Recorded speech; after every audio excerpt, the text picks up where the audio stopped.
High, কী অবস্থা সবার? আরেকটা নতুন ব্লগ নিয়ে চলে আসলাম তোমাদের সাথে শেয়ার করার জন্য। আজকের ব্লগটা হচ্ছে নাস্তা বিষয়ক।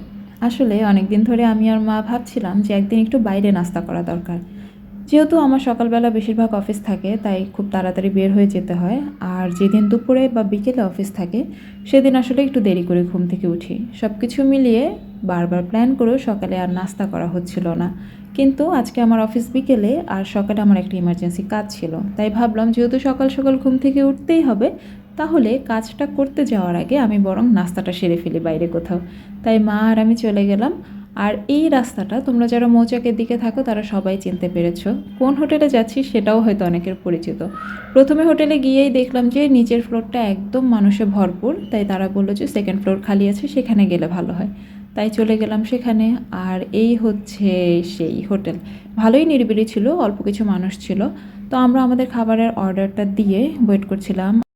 আহামরি তেমন কিছুই অর্ডার করিনি, কারণ আমার খুব ইচ্ছে করছিল যে আমি একটু চা দিয়ে পরোটা দিয়ে খাবো। তো মাকে জিজ্ঞেস করলাম মা কী খেতে চায়, মা বললো যে মা ওইটাই খাবে।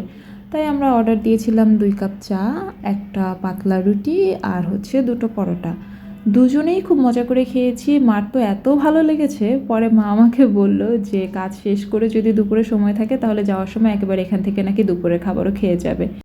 কিন্তু সেই সুযোগটা আর হয়নি, কারণ আমাদের কাজ শেষ করতে করতে অনেক দেরি হয়ে গিয়েছে। তবে নাস্তাটা আসলেই খুব ভালো ছিল। দেরিতে হলেও মন ভরে নাস্তাটা করতে পেরেছি, এবং মা খেয়েও বলল যে খুবই ভালো লেগেছে। চাটা নাকি মায়ের ভীষণ পছন্দ হয়েছে। তো তোমরা একটু বলো তো, যারা মৌচাকের আশেপাশে থাকো, এটা কোন হোটেল, তোমরা চিনতে পেরেছো কিনা? কমেন্ট করে কিন্তু আমাকে জানিয়ে দাও। আজকের মতো এখানেই শেষ করছি। আল্লাহ হাফেজ।